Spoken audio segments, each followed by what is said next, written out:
Hey Novas Nation, thanks to you, the CHI Health Center has been absolutely electrifying. We packed the house with the 2 biggest crowds in U.S. pro volleyball history during our first 2 home matches of 2025. Your Omaha Supernovas are ready to keep the energy going when we host the Columbus Fury on Friday, January 31st. Be a part of history in the making.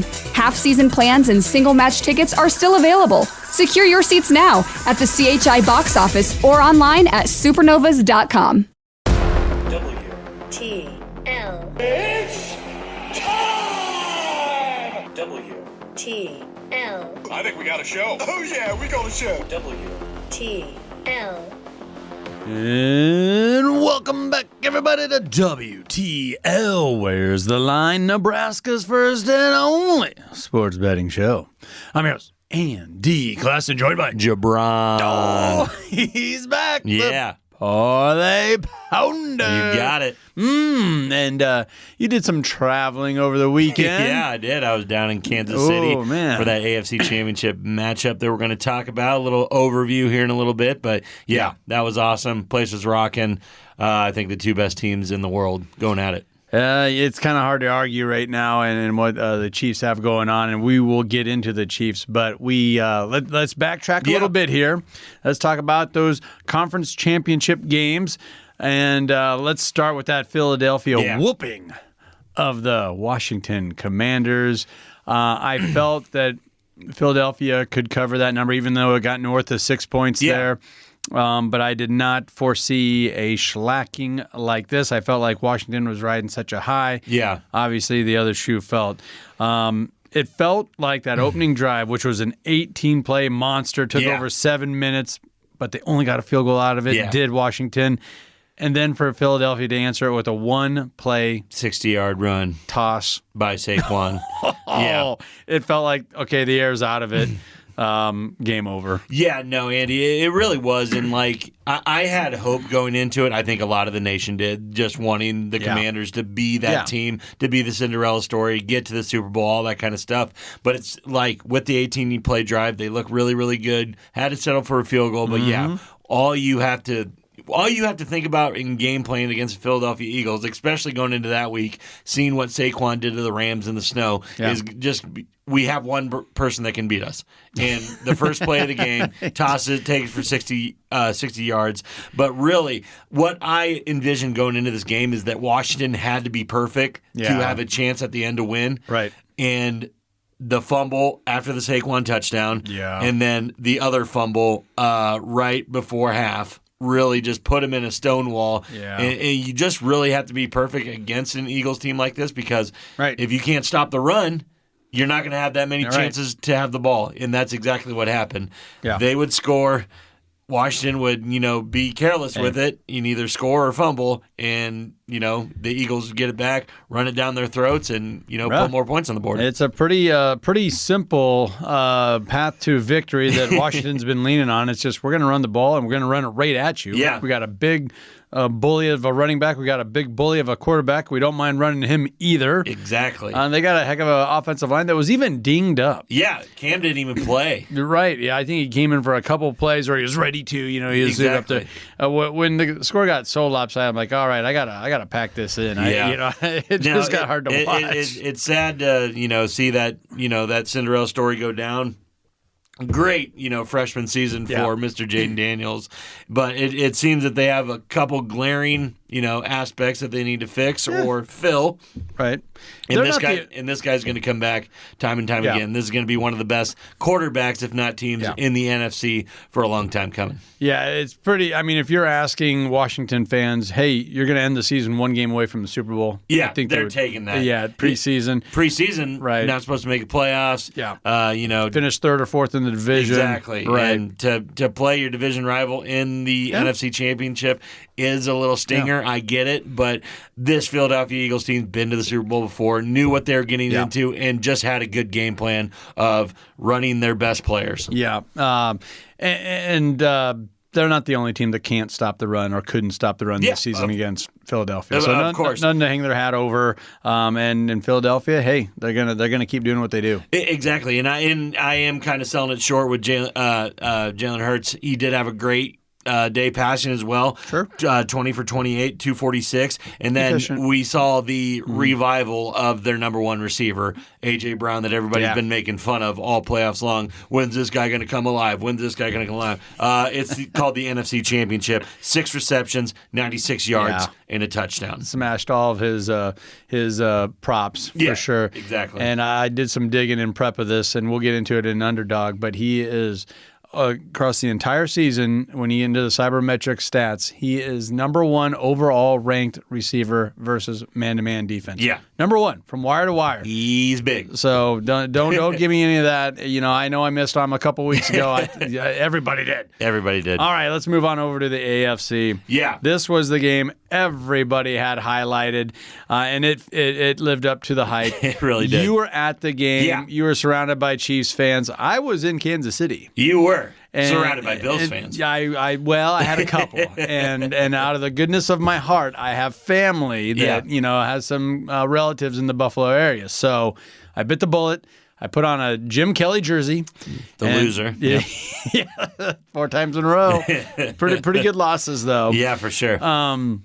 And we were front and center for all that too, and it was a mixed bag. The majority around me were very happy, but the people the closest to me were on the opposite end of it. Yeah. Chiefs have obviously come away with the victory, a slim margin, 32-20. What they always do. Yeah. What they always do. And when you know it, there's a couple calls here, a couple calls there. That went Kansas City's way, but here's the difference with the Chiefs. Yeah. When they get a call, they capitalize. They really do. How many times is there a turnover or that was a drop pass, it shouldn't have been a catch, and then it's just 2 plays later, the drive's dead and they punt? Exactly. All the time, except when it's crunch time and the team is wearing the Kansas City uniform. Right. And they have a guy named Patrick Mahomes behind the helm. This guy is clutch. Yeah. Their whole team is clutch. They know how to run clutch plays. Andy Reid knows what to do in late game situations, what to draw up for them. And really, yeah, I get it. Because I'm not a huge Kansas City Chiefs fan myself. My girlfriend is. I went down there with my boss that had season tickets. Best sporting event that I've ever been to, I think. Good boss. It must be a good boss man. Really good. And, like I said, the stadium was absolutely insane. Right. One of the funnest times I've ever had, ever. And, but the Bills, they had a whole bunch of chances, and they could not get over the hump. Yeah. Dalton Kincaid through the hands. I mean, this it's not as bad as the Mark Andrews from the week before, but it's almost just as bad just with the circumstances, because you're probably looking at least overtime. Yeah. If he catches that ball. Yeah, he knew he had to work back to it, and good on him for recognizing that and seeing that his quarterback, or feeling that his quarterback was in trouble. I think the whole thing with Dalton there is I don't think he thought the ball was going to get to him. I think he thought that the Kansas City guy was going to slap the ball down and he wasn't going to have a chance at it, and it just went through his hand. Can't imagine what that guy's going through right now. But then the controversial call that we're talking about is the 4th and 1. A lot of camera angles have it as Josh Allen is clearly over the line with the first down. But, here we go. Oh, here we go. Here we go. Can you leave that up to the refs to, make that call for you? 4th and 1, you're going for it. You've ran that play about 67 times in a row this postseason with Josh Allen. Yep. The Kansas City Chiefs hadn't stopped James Cook all game long.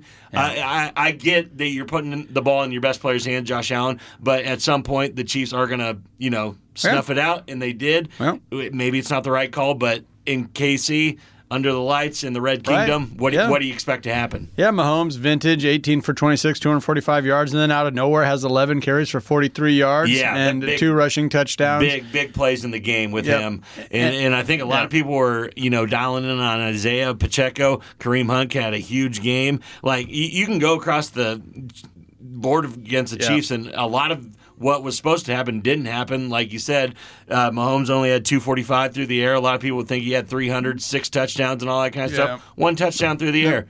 That's not what 2 people... Exactly. Right. That's what I'm saying, is a lot of things weren't going the way, and they just find a way to score. I'll expand upon it when we get into our underdog picks. Yeah. But Pacheco had that fumble early, and it was actually accounted to Mahomes. Yes, it was. But Andy Reid's one of these old school coaches. Like, okay, you're done. Yeah. You're on the bench. This is to go to the Super Bowl. Yep. Kareem's got it now. Yep. We're just going to go back to our guy that maybe is not as explosive, not as young, not as dynamic, but he's not going to fumble. He's going to hold on to the ball, and he's going to cross that pylon. So, yep. No, but you really got to give it up to Josh Allen. Left it all out there. He did. Didn't have, a lot of help, I would say. I don't know. You want more for the guy, but it's like, other quarterbacks somehow get it done. Yeah. Well, Mahomes just feels like Michael Jordan, doesn't he? He really does. Nobody gets to eat right now. Nobody gets to eat. Yeah. Sorry, Josh Allen. You're kind of in that. Yeah. You're kind of in Joe that. Burrow, Josh Allen, Lamar Justin Jackson. Herbert. Yep. These guys are awesome. They're awesome quarterbacks. Awesome. But Regular season MVPs. Yeah, Sorry. I'm sorry. It doesn't matter. You get late in the game, and if you're not up by multiple scores on the Kansas City Chiefs, guess what? They're coming back, and they're going to win late. And we've seen you are up by 10 points, and somehow they score 12. Yeah. That's the San Francisco 49ers. Happened twice to them in the Super Bowl. Oh, so many 49er fans out there. You got to throw a little more salt in that wound. What a great postseason has been, and that is the culmination of the playoffs right there, and two of the best teams going at it. So I was really fun to be down there. So here we go. We're setting up the rematch. The Chiefs taking on the Eagles in Super Bowl 59, I believe. So a rematch of just 2 years ago when the Chiefs won. You could call it a shootout, 38-35. Oh, and the Chiefs somehow are on the better end of a 3-point game once again. Yeah, it's pretty crazy. They just win outright at the end of the game. Revision of the Kelsey Bowl with Jason on the sideline calling it for Fox or whoever he works for now. But looking like a lumberjack. Yeah, but like you said, Kansas City Chiefs 1.5 point favorite as it came out right now. Yep. Over under at 49.5. This is where you expect it to be, but I hear a lot of things just tilting in Philadelphia Eagles' way. Oh, really? ESPN projector has them as a 56% chance to win this game. All the metrics are going to go the green way. They are going to go the Eagles' way, but are they going to be able to get up by enough to get past that late game? Heroics from Patrick Mahomes. Metrics say one thing, history says another. Yeah. Ooh, where do you believe? We're going to get right into that. But first, you heard the horn. We're up against it, but we got to take a minute to recognize one of our fabulous partners, and that is Underdog. While you are watching NBA action, just pick higher or lower on your favorite player's key stats. Get it right, and you could win up to 1,000 times your entry. Download the Underdog app today. New customers could get up to $1,000 in bonus credits instantly. That's Underdog Fantasy. And wouldn't you know, we got an Underdog segment coming right on up. We got all the best picks for the Super Bowl. Don't go anywhere. This is WTL.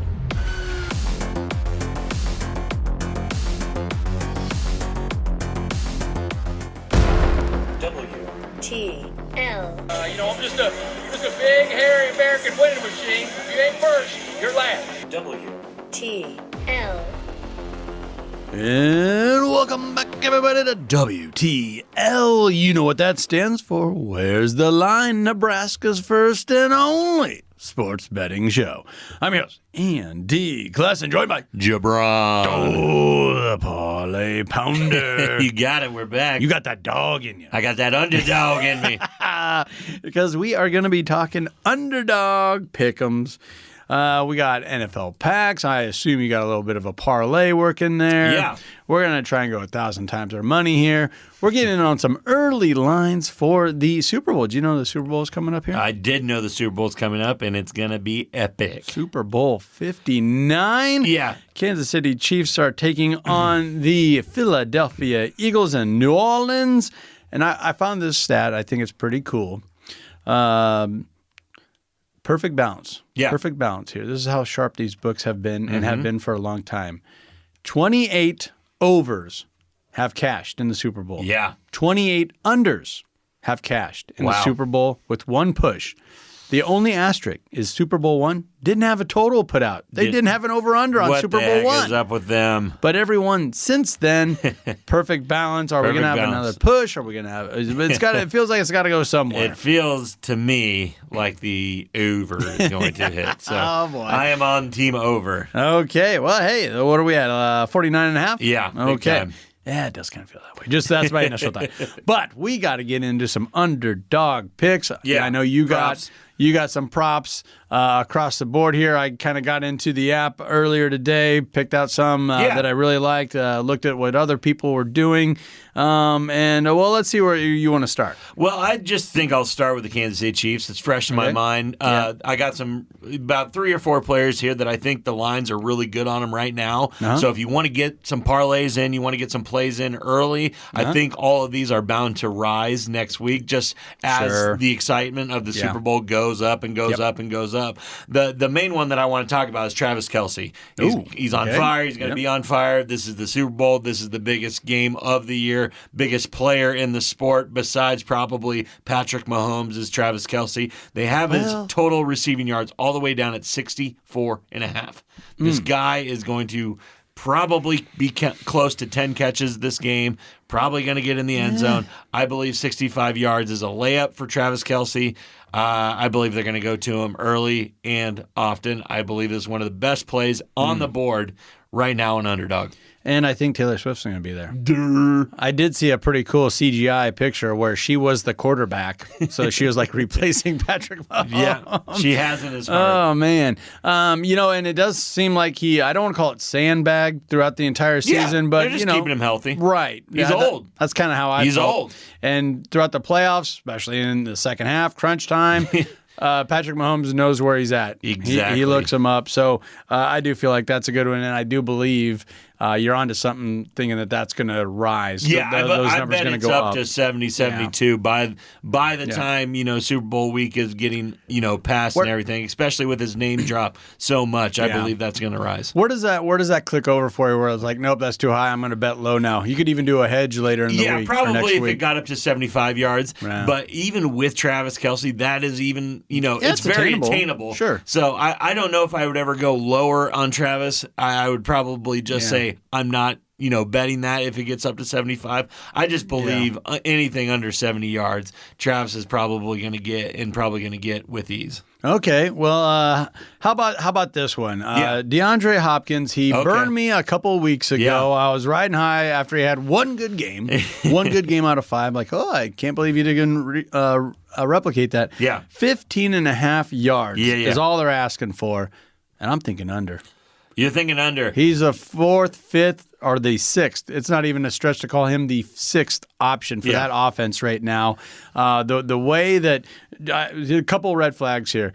They have not used him the last couple of games. Yeah, one reception last week. Yep, and you're talking like 11 yards or something like that. Yeah. Juju Schuster, his targets, his yards, they have all gone up the past 2 or 3 weeks. Hollywood Brown's getting more into it. Obviously, Xavier Worthy's the main receiver now. Oh, who did you just talk about? The emergence of who? One of the greatest tight ends to ever play the game? Yeah. This is all taken away from D-Hop. Yeah, it is. And remember last year he had that MCL injury? Yeah. And they just didn't talk about it. And then, a team just let him go for nothing. And you were like, how could the Chiefs? Pennies. Yeah, how could the Chiefs just get him for nothing? I think there's still something up with that. I think the cat's out of the bag. I don't have no faith in him. It feels like a little bit of a coin flip type of a pick here. Yeah. But if I like the under. Yeah, I mean, I ain't putting any money on DeAndre on overs, I'll tell you that, just because you can't trust him, even on the 1.5 receptions. If you want to go that route, I don't know if he's going to get 2 receptions. No. I mean, if you're going to do anything with DeAndre, they might look his way, in the red zone. If he's still like the 3rd option in the red zone. Exactly. So no, I'm on your side with the under with him. Yeah. Especially like you said, Hollywood Brown coming back from injury. Yes. Travis ramping up. The other tight ends ramping up. Watch the highlights from the last game against the Bills. Yeah. Where was he? Everybody was getting fed. Everybody was getting balls thrown their way. Yeah. Samaje Perine had more targets. See? That's what I'm saying. No, I'm definitely on your side on that. The one Chiefs thing that a lot of people were going to be split on here, Andy, and this is a big risk reward, right here is who you going with? You going with Kareem Hunt, his rushing yards at 45.5, and Isaiah Pacheco at 22.5. Like we talked about in the last segment, Isaiah Pacheco kind of had a fumble, a little bit of a miscue early in the game, and it seemed like Andy Reid just went away from him. Yeah, it was kind of like an RPO. It appeared to be. Yeah, and it got traded to Mahomes, or not traded, but Mahomes took it and said, "Yeah, it's my fumble" or whatever. But it was Isaiah's fault. Now, with his rushing yards so low at 22.5, this is the leading rusher of the Super Bowl the last 2 years, Andy. Yeah. I believe 22.5 yards is a lock for Isaiah Pacheco. Yeah. I believe they're going to give him early shots, and he is going to have that dog in him. He is going to run hard, and he might break one for 22 yards. No, I really like that. He's the more explosive back. Things just didn't break his way. And also Kareem Hunt, give him a lot of credit. Last week he popped off for a 12-yard run, then he had another 11-yard run early. Yeah. Then you big touchdown run. Yep. Then you throw the fumble or the miscue on Pacheco, and obviously Andy Reid did.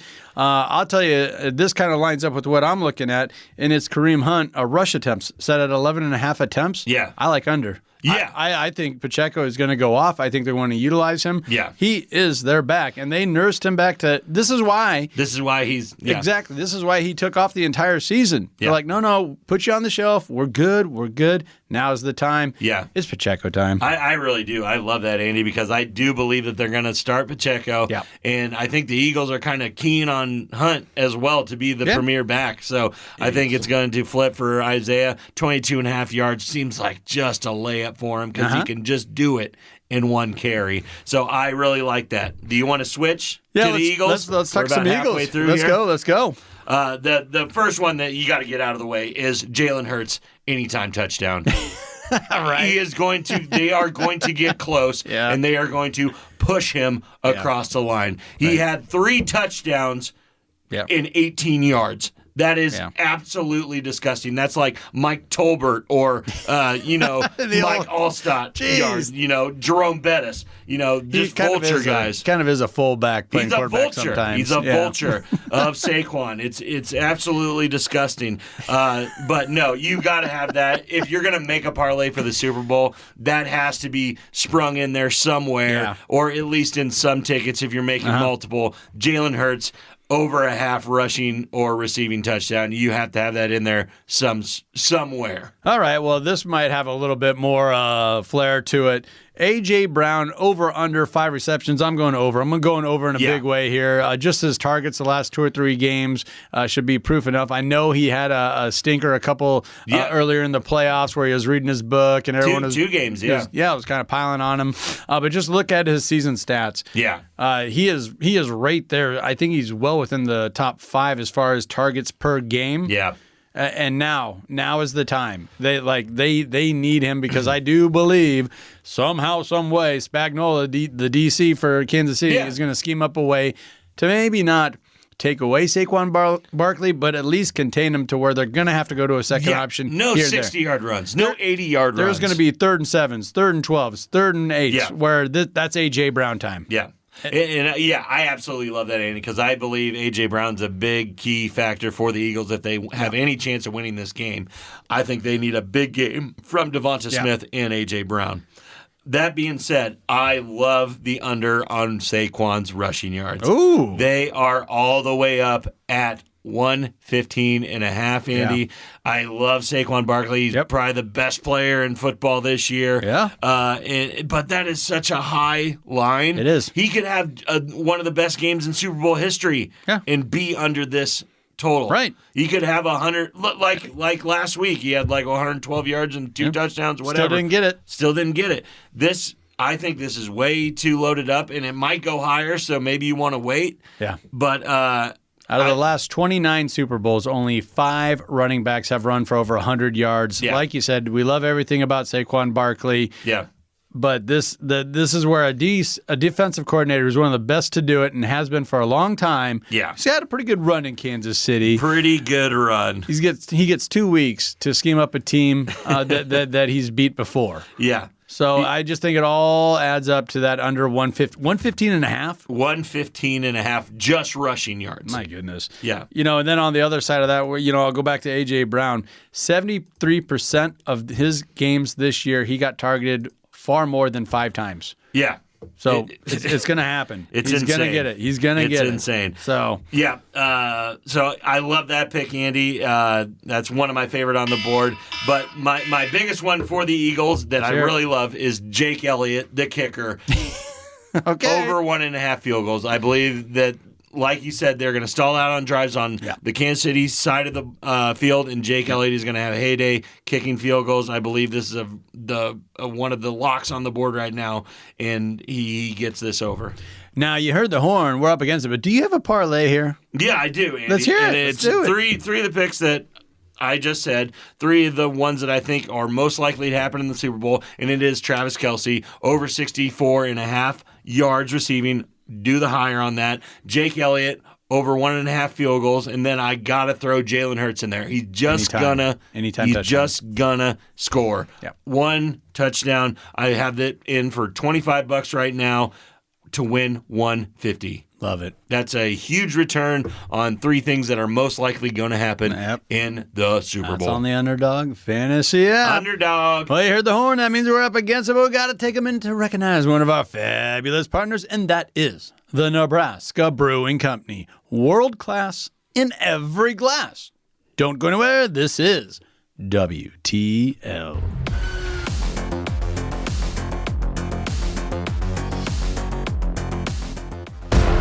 WTL. I'm a cop, and you will respect my authority. No, that's not how you uphold the law. WTL. And welcome back, everybody, to WTL. Where's the Line? Nebraska's first and only sports betting show. I'm your host, Andy Classen, joined by JaBron. Oh, the Parlay Pounder. You got it. We're back. Yes, you are. I mean, fresh off your trip to Arrowhead and back. Kind of a nice day. Yeah, it was awesome. Right? It really was. Well, it was like 52 degrees or something? Oh, no, it was a little colder than that. But Okay. you couldn't tell with the amount of booze that we were inhaling and the amount of Chiefs fans that were packed in there. It was warm. You never felt cold once. It was just a really nice day in Kansas City. The tall boys were flowing. They were. All right, but back to the here now. We got a little NCAA college basketball to go over. Some local teams are going to be hitting the hardwood. Yep. And let's start with the team hailing out of Omaha, playing in the Big East. Yeah. That is the Creighton Blue Jays. Heading on out to Philadelphia, right, to play the Villanova Wildcats. That's going to be on Saturday. It's on Fox. It's a noon tip-off. Now, here's the contrast. Creighton have won 5 of their last 5. Villanova has 6 of the last 6. 6 of the last 6. 6 of the last 6. 6 in a row. Yes, sir. Well, I was just going to say Villanova has lost 4 of their last 5. So 2 teams going in opposite directions. However, Villanova is one of those teams. They have a pedigree. I know their coach is gone. He's been gone a couple of, but they still have a winning record at 12-9, and they are 5-5 in the conference. Yeah. So they're still in the discussion in this Big East conference. No doubt. Where anybody can beat anybody at any time. And I just don't trust the Blue Jays like I did maybe a year ago or 2. Yeah, Andy. The only thing that I'm going to kind of throw back at you is that we played Villanova, or I'm saying Creighton has played Villanova this year in Omaha, beat them, 86-79. Good game. I was at it. It was a really fun game to be at. But like you're saying, this Villanova squad is not one that's a pushover. No. But I do believe that McDermott kind of has these guys running what they need to run right now, and they have some good road wins under their belt, especially in these last 6 wins, going to Butler, going to UConn, and going to DePaul. I think this is another notch on their belt, and I do believe that they'll be favored in this game by 1 or 2 points, and I do believe that they're going to come away with the victory. And the way Villanova traditionally played, it does kind of play into the hands of Creighton's team this year, where they rely so much on the post presence of Kalkbrenner. Looking at their team stats, Villanova actually averages 1.5 points more per game at 76.8 points per game over Creighton, and points allowed, they're both at 68. So it's going to be a tight game. It will be. It's going to be on the road. I like that 1.5, 1 point, basically a coin flip. Yeah. Whichever way you're kind of feeling that. And it does feel like Coach Mack should be able to, with a team that's rolling right now, knock off a team, even though it's on the road, that's struggling. Yeah, I just love it, just the way that Ryan Kalkbrenner has been playing. The last 2 games against Xavier and Seton Hall, 29 points, 23 points. He also had 23 points against Villanova in the first meeting of these two teams. So I think he's going to eat, and I think he's going to be a big reason why they get past Villanova. This is a welcome sign for Creighton fans, because right now he's averaging 18 points per game. So that means he's bringing his average up. He's playing his best basketball towards the end of the season, correct, not the beginning of the season. You see that a lot, not just with your centers or big guys, but they beat up on the non-cons. Yeah. And then you start to see those averages come down. Yeah, exactly. When you get into Big East. He started the league off with 49 points his first game against, University of Texas, Rio Grande, or whatever it was. And then, you settled into that, 16-point range. It has been going up, and I think he's playing his best ball, like you're saying. I think he's a big reason why they beat Nova on Saturday. All right, should we dab our toes into the Big 12? The Big 12. We're going to head on over to the Hilton Coliseum, where Iowa State, the Cyclones, number 3 in the nation right now, Woo-hoo! 7-2 in the conference, are going to be playing host to the Kansas State Wildcats, and they're having a tough go of it. They really are. This is a down year for the Wildcats, but they're always that pesky team that can mess up a good year. And guess whose year is about to be messed up? Iowa State. Oh, get out of here. No, it's really fun to look at, the past 5 games for each team, like you were just alluding to in the Creighton aspect of it. But Iowa State is 3 out of their last 5, lost to overtime up and down in Arizona. Yeah. But the one that I want to talk about, Andy, is at West Virginia. They lost 64-57. K-State is only 1 out of their last 5 games they've won. And guess who that they beat? They beat West Virginia 73-60. Kind of put a whooping on them. So this feels like this could be a spot that K-State is playing a little better and could keep this close. That was at home. That was not at home. That was not. That was in Manhattan. That was not in Ames. That was the Little Apple. Yes, that was in the Little Apple, not at the Magic Coliseum or whatever they like to call it up there in Cyclone Land. Yeah, I'm just trying to build a little intrigue. Nope. Yeah, none. Cyclones are going to be, they're ticked off. They lost to Arizona, a game that they felt they should have won. Yep, lost on a half-court heave, full-court heave. I get it. You don't want to foul the guy, and it's always the dumbest foul in basketball, the half-court shot or the full-court shot as time's expiring. But don't give him the free look. Don't give him the free look. Don't give him the free look. He made it, and then they took all the momentum. It was insane. But, no, I believe this is probably going to be an 8 to 10-point favorite for the Iowa State Cyclones, and I do believe they come back with a vengeance and really beat up the Purple Wildcats here. Their offensive firepower is just too good, and it's so balanced. Jones is leading the way at 18 points per game. He's going to come out, I just think, firing on all cylinders. They're just a level above the Wildcats this year. Yeah, Wildcats are kind of in a rebuilding place right now. Their leading scorer has 12 points, a game. That isn't what the Wildcats usually, bring to the table. So, no, I believe the Cyclones, with vengeance, cover a big spread here. Cyclones go home happy. Okay, well, let's get into the Big Ten. Yes. And the talk of the Big Ten always revolves around the Nebraska Huskers. That's true. Oh, wait. 2-7 in conference. Keisei Tamanaga is not around anymore, he is not. He just got signed to the G League. Hey, I like He's it. Back. Hey, good. He's getting his shot. But the Huskers this year are 2-7 in the conference, and they're going to be hosting number 18, Illinois, the Fighting Illini. Have found some life. They are 6-4 in the conference, 14-6 overall. They are also your 3.5-point favorite at the bank, at Pinnacle Bank Arena. What's going on? Nebraska had that historic run of consecutive wins. Now they're having a tough time even defending home. JaBron, What are your initial thoughts? Yeah, I mean, and I've been to a lot of these games, in the past month or so. The two home games that, ring out are the Rutgers loss and the, USC loss that, we had them both, close games, all that kind of stuff. But really, I think, I was in there when we beat number 15 in the nation, UCLA, and it seemed like we had turned a corner, and this is going to be everybody's, tournament time. That was a good win. Here we go. And just 3 days later, we had that that overtime loss to Iowa, and everything crumbled. We haven't won a game since. We're 6 in a row losses. Now the 18th team in the nation comes into Lincoln, and I just don't believe that we're going to show signs of life here, Andy. The two things that really stick out to me with Illinois, they are averaging 10 more points than us on the year. They are at 85 points a game. We are at 75 points a game. But really what stands out to me is they rebound at a much higher clip than we do, averaging 45 rebounds a game, us only 36.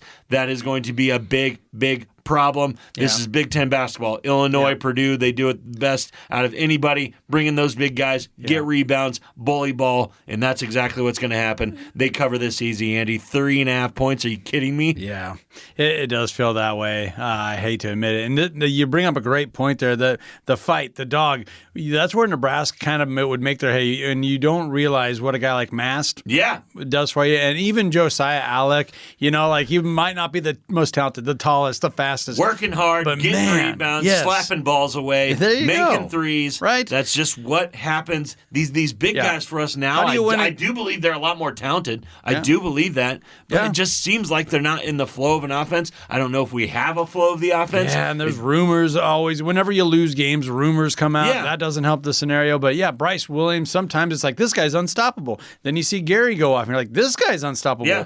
What's going on?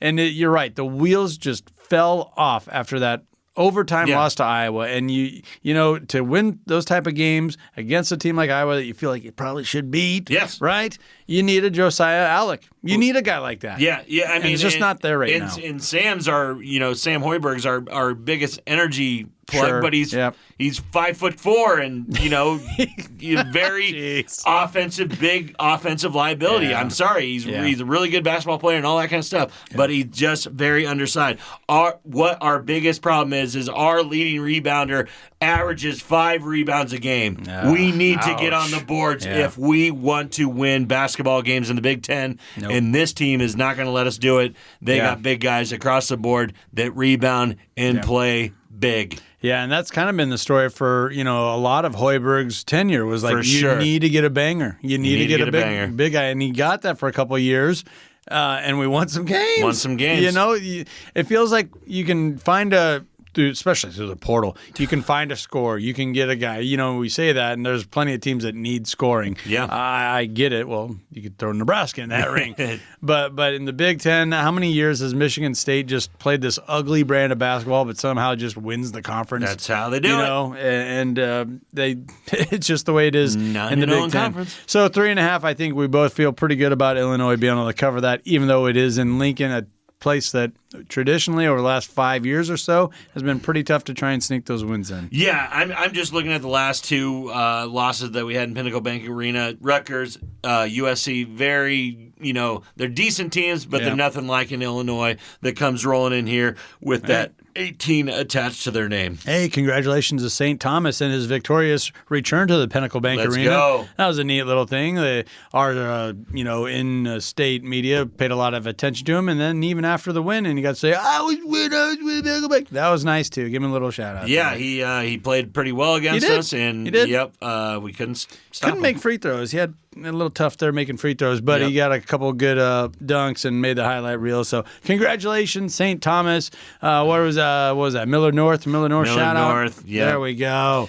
He even got the little jab in there. Well, they weren't even looking at me. I don't know. I wish we would have been. Yeah. Get those rebounds. Yeah. You need those rebounds. Yeah. And then the Huskers, come back again Sunday at Oregon, another ranked opponent. So it looks like a lot of blood is going to be spilled for the Big Red. Sorry. looks like the end of the season, end of the year for the Nebraska Cornhuskers, unless they pull up a big win tonight. It's just impossible to go on those 4 or 5 game losing streaks at this point in the season. This will be 7. Can't overcome it. Yeah, it feels that way. Hey, heard the horn. That means we are up against it. Up against the clock, but that doesn't mean we can't take a minute to recognize one of our fabulous partners, and that is the Stock and Rod Company, an outdoor lifestyle brand for those seeking adventure. Whether it's hunting, fishing, hiking, they got you covered. Visit stockandrod.com to get your wild game on. Don't go anywhere. This is WTL.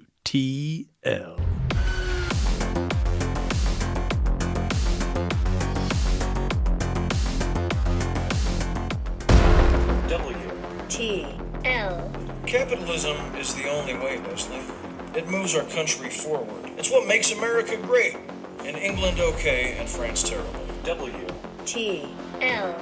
And welcome back, everybody, to WTL. You know what that stands for. Where's the line? Nebraska's first and only sports betting show.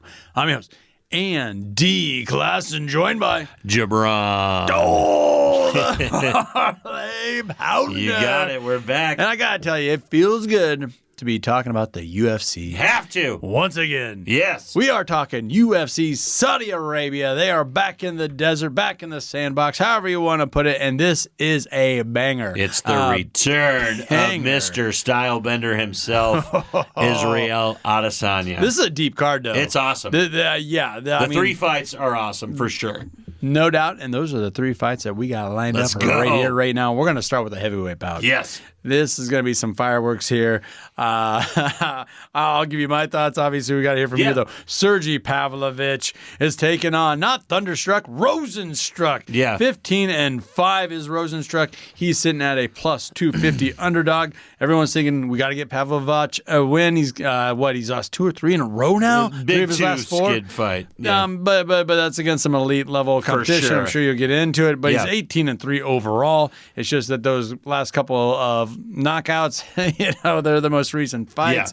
Yeah. So he's going to be looking to get back to his winning ways. I've seen minus 300. Now I'm looking at a minus 310. Yeah. Everybody's looking for Sergey to take care of business. Yeah, for sure, Andy. And despite, like you said, the Russians' 2-fight skid, he lost to Tom Aspinall, interim heavyweight champion, because of the power discrepancy, and then Alexander Volkov because of the technical skill gap. Volkov is one of the best technical guys in and he used to train with that dude, so everyone's like, oh, that might have not been a good deal for you. Probably not. Rosenstruck won't have advantage in either of those areas here, making up for a bad combination, him leading into this heavyweight fight. Just to give you a clarification, Andy, DraftKings right now has Sergey Pavlovich to win by KO in the first round as a minus 115 bet. Oh, my God. They're giving that's money to knock him out in the first round. That's what I think is going to happen. That's exactly what's going to happen, Andy. Like you said, Pavlovich is really, really hungry for a win. Yeah. They're serving Rosenstruck up as a sacrificial lamb for him. It is a big hitter. No, he's a big dude. A big hitter. 15-5 overall. He is, and he has a lot of, Sergey's got him by a 6-inch reach. Yeah. It's unbelievable. That's the only thing. Dude. But if you want to throw something at Rosenstruck, it's plus 400 to win by KO, and you might catch. But Sergey is probably winning this fight and probably under 2 rounds, and that's why my best bet for this is under 1.5 rounds at a minus 210. Yeah. That's going in the parlay. Okay. That's what I like out of this fight. All right. Because the value for Sergey by knockout is minus 250. It's out the door. So, but it's going to happen. It's going to happen. Yeah. Sergey's going to win this by knockout. All right, let's move on up. We're getting back into the middleweight here. Yeah.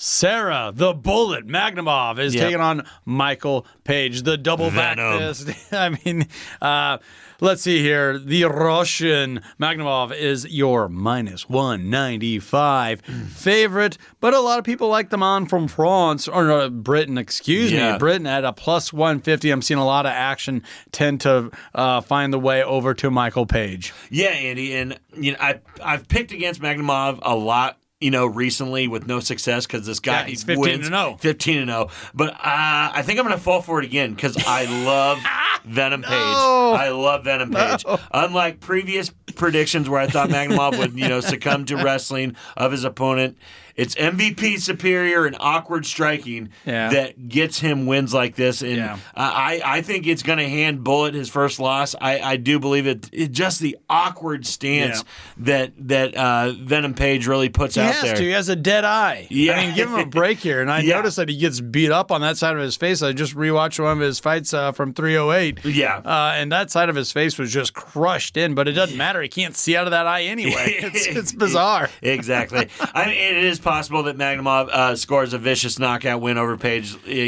but I think it's much more likely if he does win, it's in decision. That's why I like the plus money with Page of not picking a method of victory, just that he wins. So that's what I'm going to go with. If Page at all, I'm going plus money with Page. Well, Sarah Bullett's going to cock it and pull it, and I think he's going to knock out Page. I don't like the minus 200 type of bet for an outright win, but if it's under 200, I think the juice is just one of those ones you gotta pinch your nose and take. But everything you say about Page, he's got the class. He's still 22-3. He's got a lot more tread on the tires. Yes, he but does. He's an elite level fighter.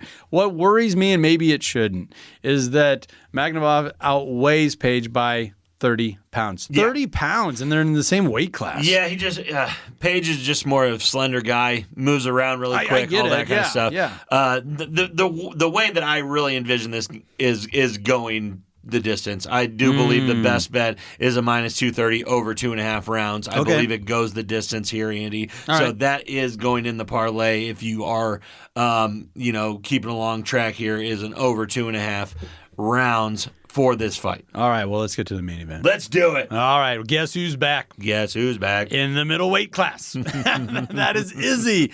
Adesanya is making his, and he's talking a lot. He's talking a lot like he always is, saying, I built up this weight class. He had a rough go of it trying to bump up.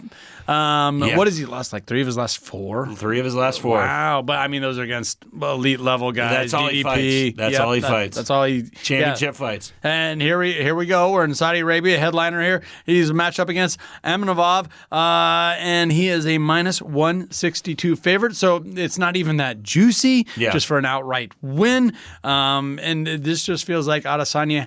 He has to. Coming down a weight class, getting back to where he's had all that success, 24 wins in a row, hasn't lost in this weight class. It just feels like this has to be his fight. Yeah, Andy, and it does feel like Adesanya is in the twilight of his career, like you were just alluding to, after 3 of his last 4 fights, losses. But I think he still looked pretty good in those losses, aside from the Sean Strickland bout.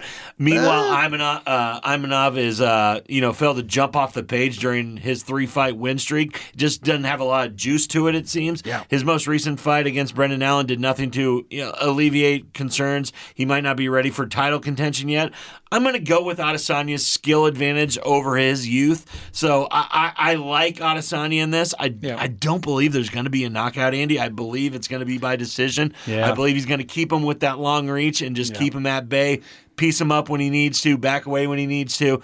Adesanya gets one in the win column, makes one more run at that belt. Yeah, he's probably going to touch him up early. He does have a 5-inch reach advantage, and then he's so good, so quick, and smart. Let's be honest. And his last slew of wins, I was kind of underwhelmed as far as knockouts and stuff. Other than the big Alex one, Pereira. other than that one, that had to be. Because Alex wasn't going to let you. Alex is not going to let you. He's going out on a stretcher no matter what's happening.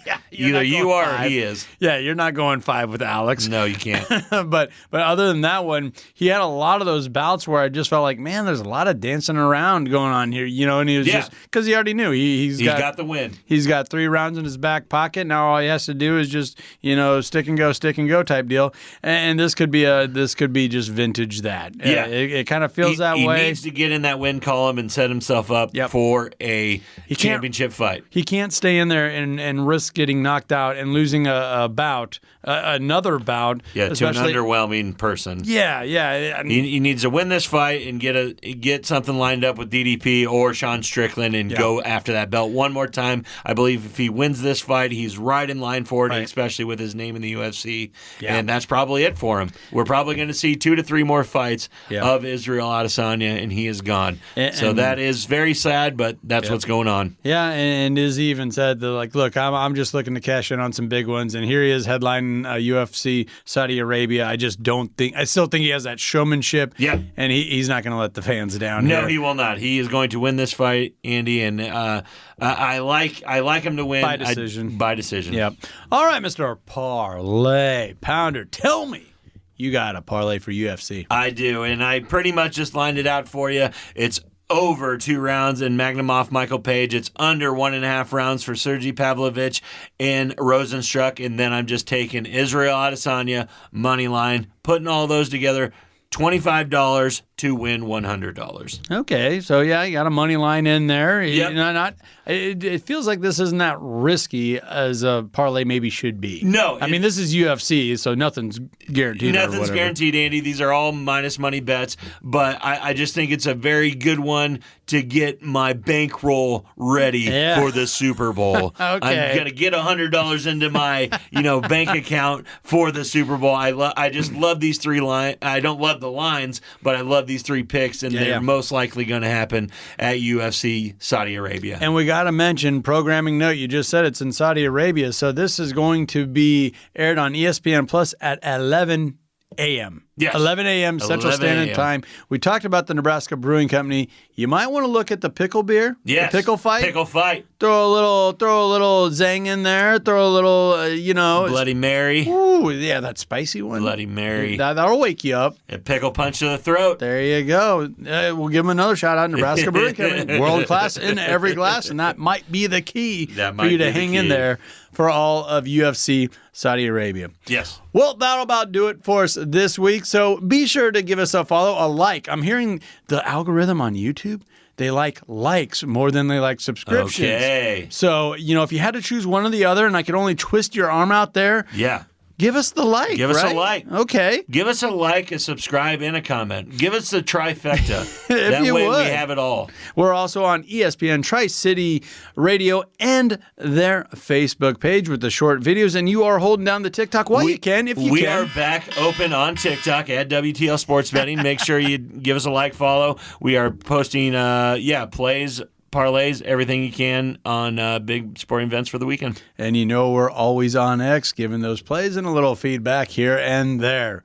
For JaBron, the Parlay Pounder, I'm Andy Classen. Thank you for listening. This has been WTL.